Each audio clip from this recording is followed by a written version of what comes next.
The concept that we use is what's called information to transformation. And I believe that if you give people sound scientific information and they begin to learn that information, every time they learn something new, there's new synaptic connections that are forged in their brain. That's what learning is.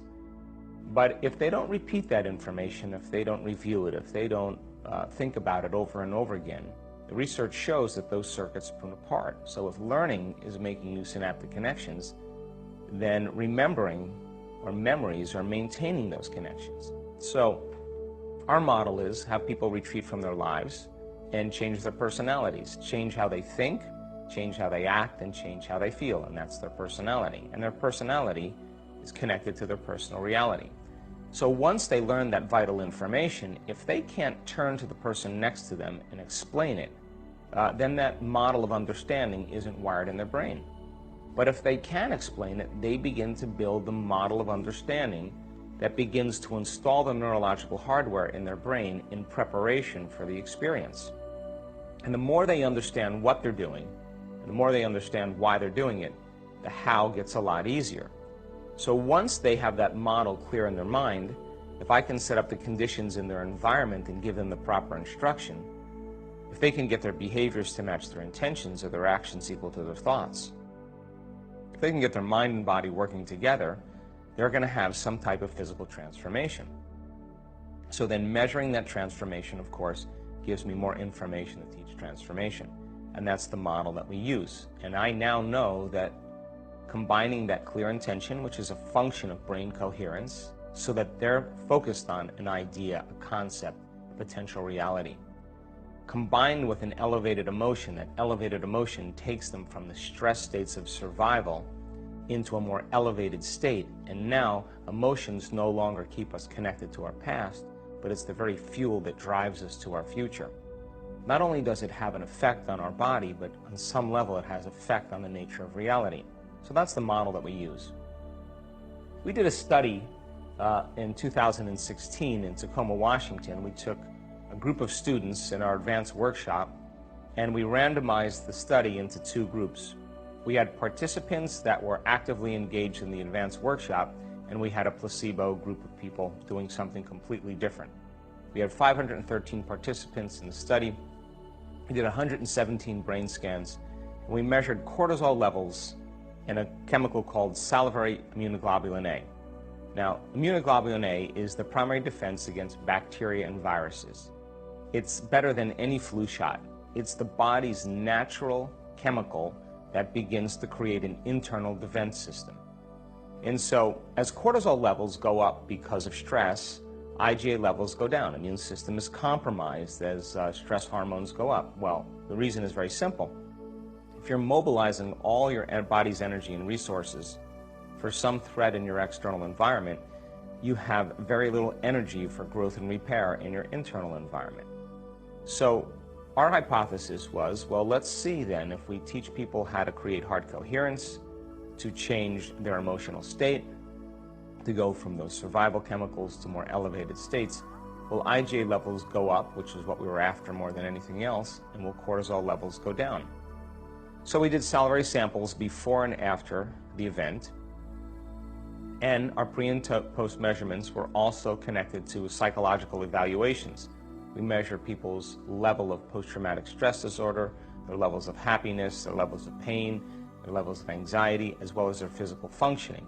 And I think it's important to continue assessing people's changes after the event to let us know that if those changes are sustained for a period of time.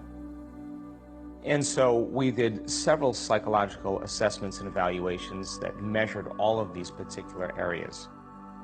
What we found that physiological assessment with cortisol and IgA were two markers, but we also wanted to do an analysis of what was happening in people's brains.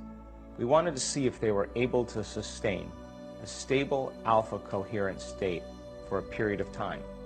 We also know that when people are living in the brainwave pattern of high beta brainwave patterns, that they tend to be over-aroused and overstimulated, and the brain is overactive.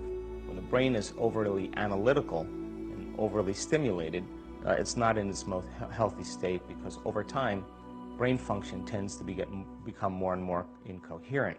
So a student's ability to change their brain waves from beta to alpha, even into theta, and even some students approaching a deeper state of delta, allows them then to make significant changes in their internal state and also make their inner world more real than their outer world, become more suggestible to information.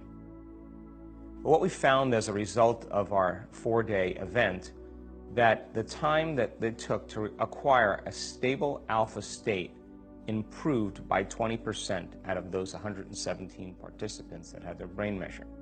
Their ratio between delta brainwaves and beta brainwaves improved by 60%. The randomized study shows that it's about 1 in 1,000 statistically that's left to chance. Their ability to move from high beta brainwaves into more stable brainwaves, lowering them, was improved by 124%. They increased their ability to sustain a coherent alpha brainwave state by 149%. That's pretty significant. Cortisol levels dropped to some degree, but their IgA levels, their immune function, went up almost 50%. Now, genes make proteins, and proteins are responsible for the structure and function of your body. So they used to say that genes create disease. We know that's not the truth anymore. And now research shows that it's the environment that signals the gene that begins to change our genetic expression. But emotions are the end product of experiences in our environment. So then when a student begins to embrace an elevated emotion, they're actually signaling the gene ahead of the environment, because when we're talking about the environment, we're talking about the outside of the cell, which is still the inside of the body. So when a person then begins to create an elevated state, their body, as the unconscious mind, is beginning to believe it's living in a new environmental condition, because it does not know the difference between what's happening in their outer world and what's happening in their inner world. It's exactly the same. So in 4 days, we upregulated genes to promote health in our immune system. And the emotions of gratitude, the emotions of love, the emotions of care and kindness and appreciation, of inspiration, tend to be those elevated emotions that actually heal us. Why do we do that study? Because we see people with all kinds of immune-mediated conditions in a very short amount of time improve their genetic expression and improve their health. So we wanted to see if it was related to what we teach in our workshops. And there's a strong correlation now between elevated emotions and gene expression.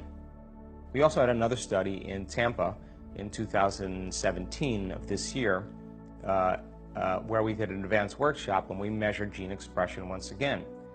We measured thousands of genes, and we took people once again, retreated them from their lives.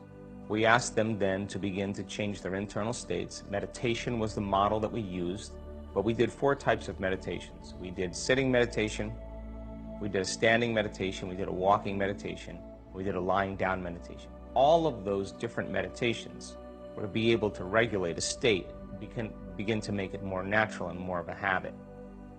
We found that in just 4 days, there was a significant change in gene expression, and 8 genes were the most common amongst the group that we studied. One of the genes that was upregulated was for neurogenesis, not just for new synaptic connections, but the growth of new neurons in response to a novel experience and learning. So then our students then were able to actually make significant brain changes. Another gene for cellular repair was also activated. This particular gene activates stem cells to move to damaged tissues and aging tissues and help to regenerate them.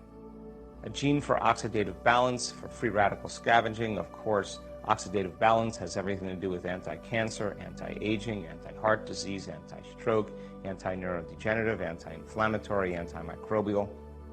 Healthy oxidative balance sustains health in a person's body. Also, we notice a gene that has to do with building cellular structures. The cellular structures called microtubules and cytoskeletons give the cell integrity. So as cells begin to repair, they need a scaffolding to repair onto, and the gene that actually creates cellular structures for healthy cells was also upregulated. You see a lot of times in a lot of our students that cancer begins to change, their values begin to drop, their tumors begin to shrink, and we see in our work that the gene for suppressing cancer growth in tumors was also activated. These are the genes, specific genes, that were actually activated, and I'll just put them up here if you just want to review them.